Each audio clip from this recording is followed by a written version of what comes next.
جب حق پہچان میں آ جائے مگر مانا نہ جائے۔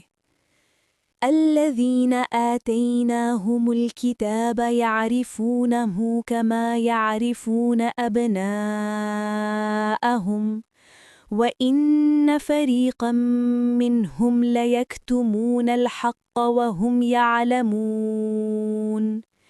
اردو ترجمہ: جن لوگوں کو ہم نے کتاب دی وہ اسے اس طرح پہچانتے ہیں جیسے اپنے بیٹوں کو پہچانتے ہیں، مگر ان میں سے ایک گروہ جان بوجھ کر حق کو چھپاتا ہے، حالانکہ وہ خوب جانتے ہیں۔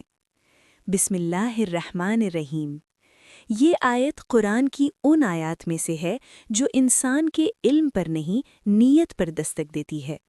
اللہ یہ نہیں فرما رہا کہ وہ جانتے تھے، بلکہ فرمایا یعرفونہ، وہ پہچانتے ہیں۔ پہچان اور جاننے میں فرق ہے۔ علم دماغ میں ہوتا ہے اور پہچان دل میں۔ جیسے اپنے بیٹوں کو پہچانتے ہیں۔ ذرا رک کر سوچئے، بیٹا نام سے پہلے پہچانا جاتا ہے، شکل سے پہلے محسوس کیا جاتا ہے، دلیل سے نہیں دل سے جانا جاتا ہے۔ اللہ فرما رہا ہے انہیں حق کی پہچان اتنی ہی واضح تھی جتنی اپنے بچے کی۔ پھر مسئلہ لا علمی کا نہیں تھا، مسئلہ انکار کا تھا۔ جدید سائنس کہتی ہے انسان کے دماغ میں ریکگنیشن سینٹرز ہوتے ہیں۔ ماں اپنے بچے کو ہزاروں چہروں میں سے پہچان لیتی ہے۔ یہ لاجک نہیں، پیٹرن ریکگنیشن ہے۔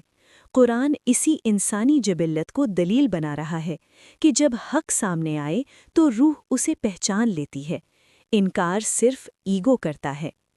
سب سے خطرناک بیماری حق کو چھپانا۔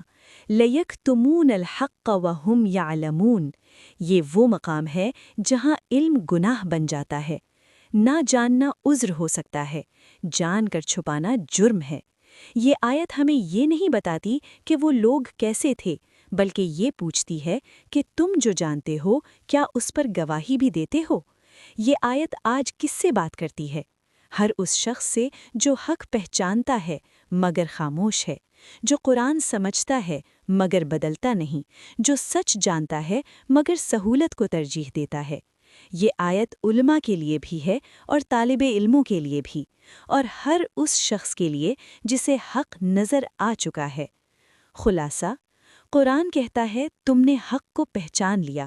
اب سوال یہ نہیں کہ تم جانتے ہو یا نہیں، سوال یہ ہے کیا تم سچ کے